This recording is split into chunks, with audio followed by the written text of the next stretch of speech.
with the way all ethnic groups have done. Nothing new about it. When I became chairman of the school board was being used to do what? To give $1 million to a law firm so that he could do what? Run his law business. So I'm sitting there and saying, wait a minute, now where's your black partner? Nussbaum was his name, good friend.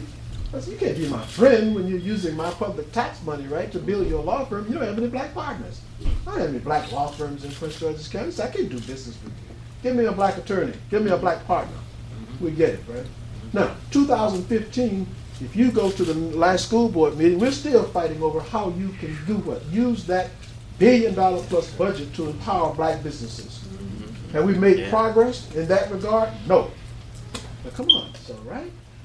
Now, we need leadership that can bring people together around great issues, not small issues. We're too old for that. Great issues. And that's why I use the Thornton Commission as an example of my ability to bring people together around great issues. The Thornton Commission brought people together around the education of our children. People call me the education man because I know that if we don't get education right, nothing's going to work. People are going to say, well, I'm not going to bring my business to Prince George's County because you have bad schools. Well, I don't want to, you value the home goes down because we got bad schools. Education. And people undervalue education and they underfund education by putting people and children in enclaves and then funding them based on zip code. When the government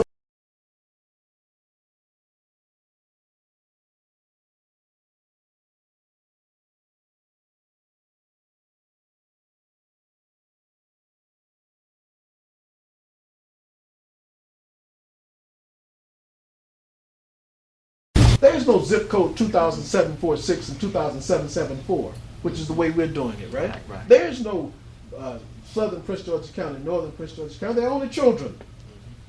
And it's the state's responsibility to make sure that what? Their education is not a function of whether there's a daddy in the house, a mother in the house, the income, or the value of the home. Now that's what Thornton says. Now, when we did that, Prince George's County and Baltimore City got more money for their children than in the history of the state because of what? Thornton. They had 50 formulas, Dr. Dula.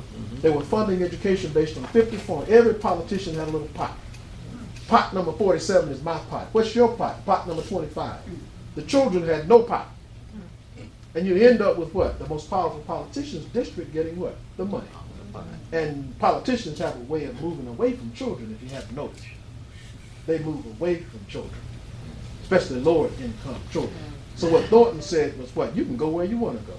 You can build enclaves of exclusivity and richness and less diverse all you want, but the money from the state will follow what? The child. Because every dime the state spends, it's equalizing. What I'm saying to you is I want, between now and April 26th, I want forums like this. Make us come before you and talk about the issues. I don't want to see, if I see another sign below some big developer sign, you understand where I'm going with this? Yeah. And that's supposed to tell me who I'm supposed to vote for, and I haven't had any discussion of what I'm talking about. If I see another person walking in a pole with a little ballot that somebody has printed up, red, white, and blue, with Hillary's name on it, and I'm supposed to blindly walk in and check. Do you understand what I'm saying? Oh, yeah. If I see anybody who says to me, look, I got a bunch of friends and they got some money, and they're going to give me that money long before we talk about anything I just talked about, because people don't give money to what I just said. Do you understand what I'm saying? Yep. People don't give money to what I just said. That has to be a movement. Now, I've said to people, I'm willing to be the voice. Not because I'm upset with it, but because my people need it. My people need voices that speak to, for example, our children, I'm a professor, our children don't have what I had. I said, why is it that I could go to Morehouse College, and come out of school with no debt? And my babies now go to Howard University and University of Maryland and other places and come out in massive debt. Something wrong with that. Right. Amen. Yeah. Now, it's easy for me to solve that, right? All I have to do is say to my baby, if I'm congressional person, or if I'm in Annapolis, you do what I ask you to do, get good grades, go to school, whatever, and we will pay for it. As they did for me. We paid for it for our babies. $40,000 in debt with just a BA degree. They can't start families, talking about families, etc. Right?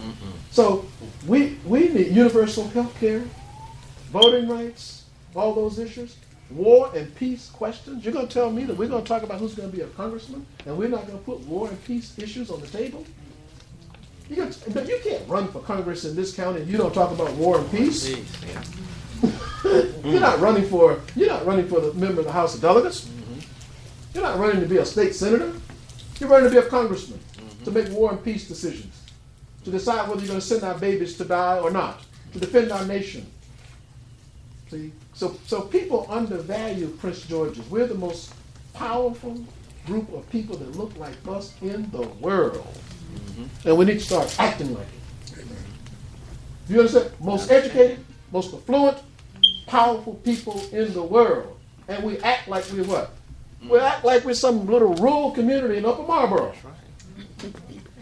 Amen. Part of that's because lack of vision from leadership.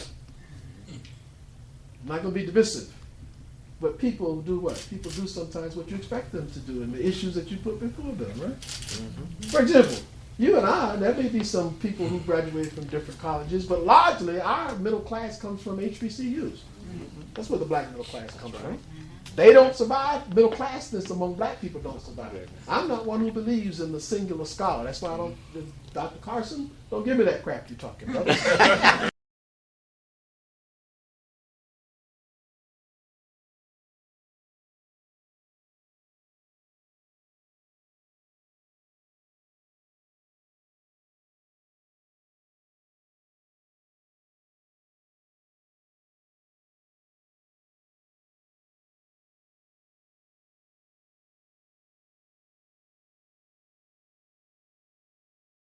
Johns Hopkins. Professionalization that separates itself from a people and detached from the movements that's got us here. Civil rights movement, human rights movement. Those people lack vision and have lost their way. And what they do, they came to me when I was running my mouth in the 70s. They said, Dr. Thornton, when I said they, I'm talking about conservative Republicans. This is a true story. They come to me and they say, you don't like Democrats. I like Democrats. At that time, Democrats were hurting us in Prince George's County, right? So I'm running my mouth. And they say, hey, we'll give you a couple of dollars if you run as a Republican. How about come on. This is what, no. People make money off of what? Saying what people want them to say. Amen. Yeah. We don't need leadership like that. Right.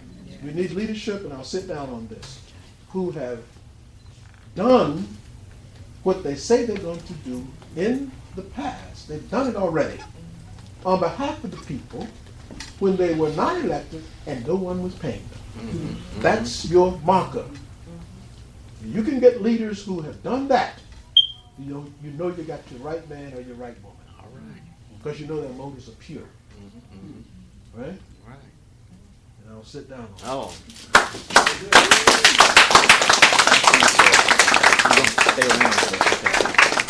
We're going to have enough time at the end of the meeting to have further discussion with Dr. Thornton.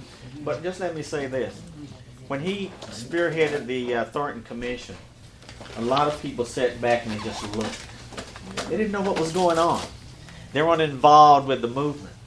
But those of us that watched it unfold said, this is revolutionary. This is revolutionary. The money's following the child.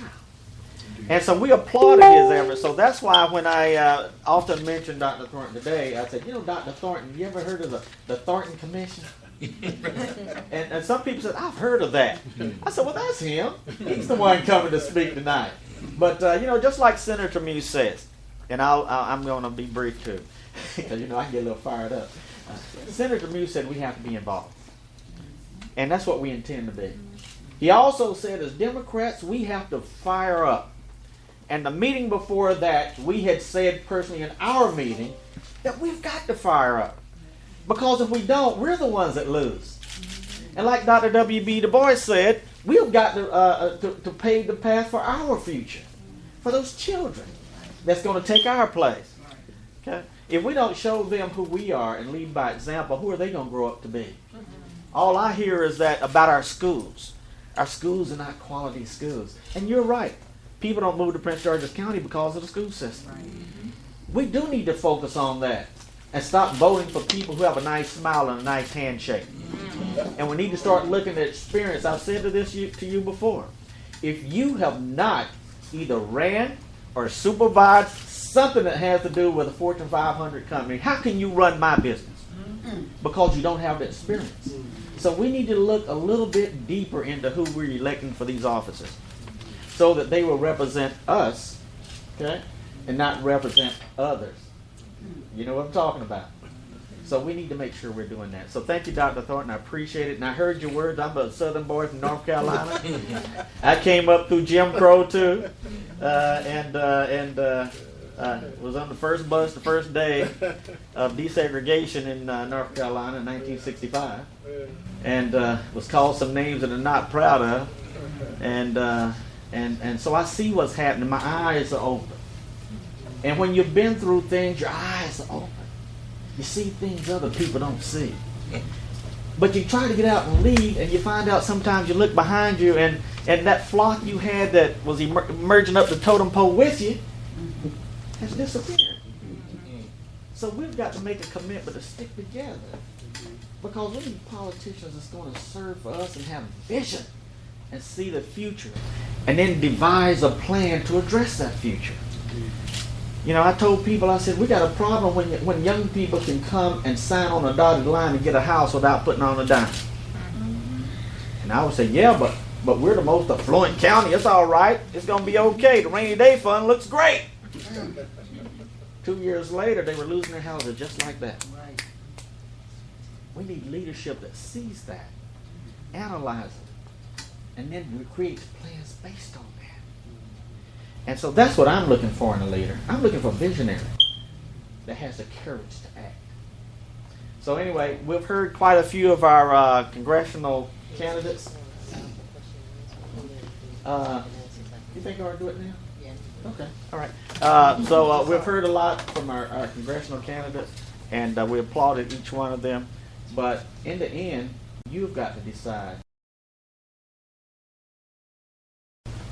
But don't just decide for yourself. Take it back to the community. Tell them what you heard. Okay? And that's what. Then if we do that, we've been successful. Okay, let's